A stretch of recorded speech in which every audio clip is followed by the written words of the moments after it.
So I'm going a little more macro on these because we're going from 1 to 10 million. So what are the big things that move the needle? And so I'm going to bring up what I brought up last week again, but it's like a core theme that I have. It's so critical. It's this, I mentioned it last week. It's this idea of these two machines running in your business. And I feel like I can't say it enough because I see so few people living this and thinking about it. And you have one machine, which is your growth engine. Okay. It's got to be spinning and firing and working to bring in clients, to bring in work. Okay. So it's not just clients, it's like bringing in enough work.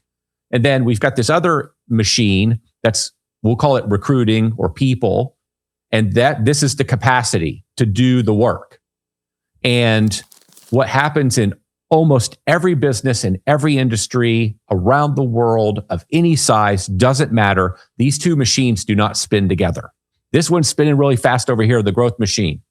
And I love working on the growth machine. It's so much fun. I love it.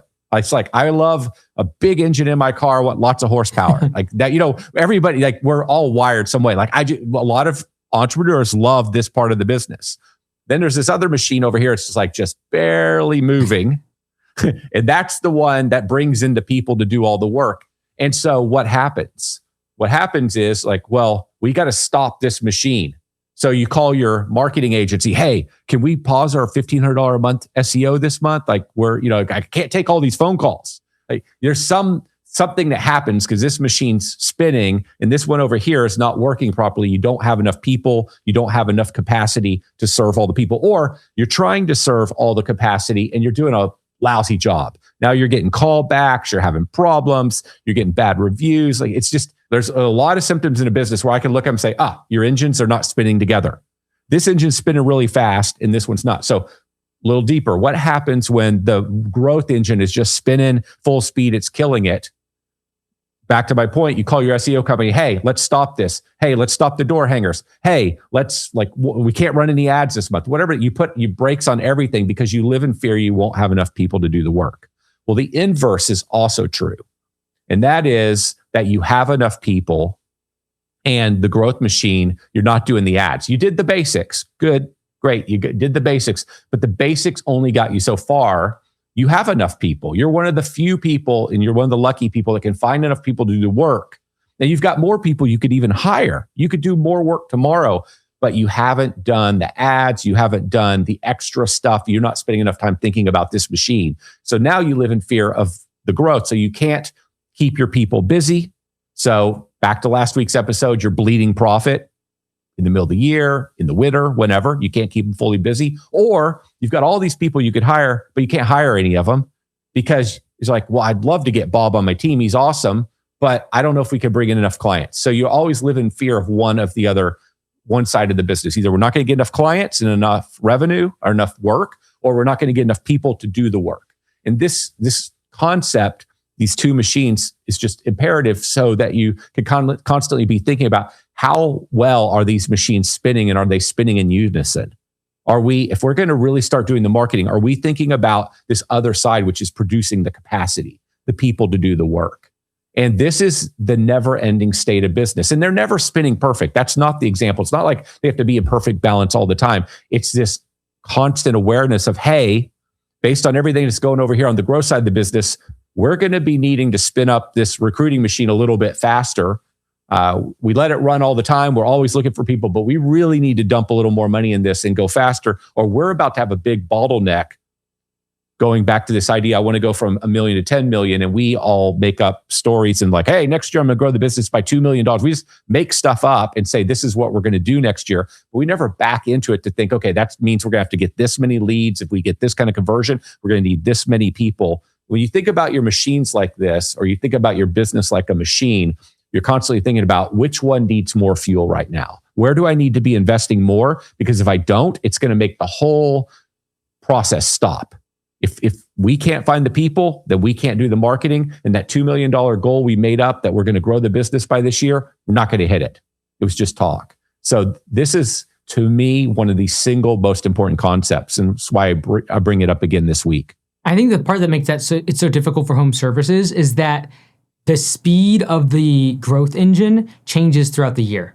It's not like it slowly increases and you slowly get more, we need one more employee. Okay, 3 more months, another employee. It goes really fast and then it slows down. And that natural demand, and I think it kind of ties into the ability to have paid ads to keep that growth engine turning at a similar rate, to be able to govern how fast it goes, because it's harder to hire and fire people as fast as you get and customers leave. And so the growth engine can move much faster and change acceleration, negative or positive, much faster than the supply or the labor engine.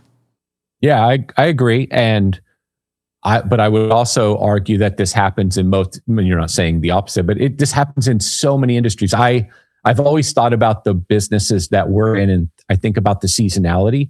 And I've looked at so many deals and so many other companies and got to know so many other people. It's like, wow, I'm always amazed by the seasonality or the selling season across every business. Like, I had no idea there was such a selling season in that, whatever your business is. So everybody kind of feels this. Yeah. And, the most basic argument for the recruiting engine is it's not that people are struggling to keep the thing spinning at the right pace. It's that the thing is completely shut off. Yeah. It isn't even spinning because we don't even think about it. It's like, oh my gosh, we need some people. We need some people. What do we do? What do we do? And then you spend an hour on it and you find a guy and it's like, okay, we never think about that again until when we have a fire. It's like, emergency, we need another person. That's almost the bigger problem. It's like it's back to, I think I said this last week as well. It's like, if you think about what's important, or you could say whatever you want to say about what's important in your life, but just look at what you do. Like, look at your calendar. We all moan and groan. All of us, we moan and groan about getting enough people to do the work, but look at how little time we're spending on this part of the business. This is why I frame it as this core thing. They're the 2 most important engines of the business: getting the clients and the work, and having the capacity to perform the work. 2 most important engines. If one of them never runs, you'll never build a company, period. And so the recruiting one is the hot topic because it's the one we all of us talk about it. We all say there are no good people. We all say I can't find enough good people. We all say it, but we're spending no time on it. Nobody's spending enough time on it. And that's why I love to talk about this concept. Yeah, like I talk about the 4L framework where labor can become the constraint to growing the business. And whenever someone points out like they can't find good people, what I usually like to do is I like to pull up their P&L and just compare their ad budget versus what they're spending on Indeed. Now, are there better ways than Indeed to help the recruiting engine? Yes, absolutely. But it's a good proxy for like, you spent $3,000 last year on Indeed, and you spent $60,000 on Facebook ads and Google ads and door hangers. And why are we wondering why we can't find any good people? And so I think it's a good sometimes check that if you actually say those words, like, I am supply constrained, I cannot find good people, no one wants to work for me, I can't find any employees, look at your P&L and be like, where am I spending money to get attention from either customers or prospective employees? And it's a good just reality check of where are you spending your money? Yeah. And I don't like talk about this to sound like I'm preaching. I assure you. We're here for it. We're here for it. No. It's like, I've looked at our business, our City Turf business. The number one problem with that business is this problem. It has been. It's getting better, but it has been this problem. It's like mowing capped because we lived in fear of H-2B visa. Or we lived in fear of finding enough people to do the work without carrying them on our payroll for a long period of time. Or we lived in fear of finding enough people to do the work that we were only going to keep on payroll for, not our normal years and years and years like we do with people. And so it put us in a place where we didn't grow that business. And we didn't try to grow that business anymore. We got to a place where like, hey, we don't want to grow this anymore. It's not worth the people problems. Like, so this is not preaching.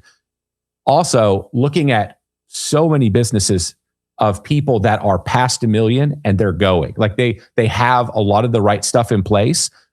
Over and over, this is the problem. And it's been the problem forever. It's not a new problem. I remember started Academy. Basically, it launched in the end of 2014, officially started January of 2015. In 2015, a decade ago, 11 years ago, I was telling the Academy members, nobody has a marketing problem. Everybody has a hiring problem. The marketing is the easy part. I want to talk about marketing all the time in Academy. That's the easy part. We could solve that like that. It's a getting people problem. This has always been the problem. This is going to be the problem for the next decade. And so that's why I just can't help but bring this up over and over again.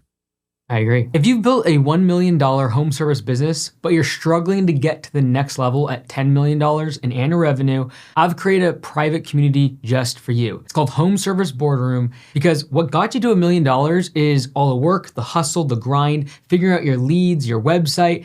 But what gets you from $1 million to $10 million is learning the skill of leadership, finding other great talent and managers to work for you. If that's of interest, go check out MikeAndy.com/school or see the link in the description.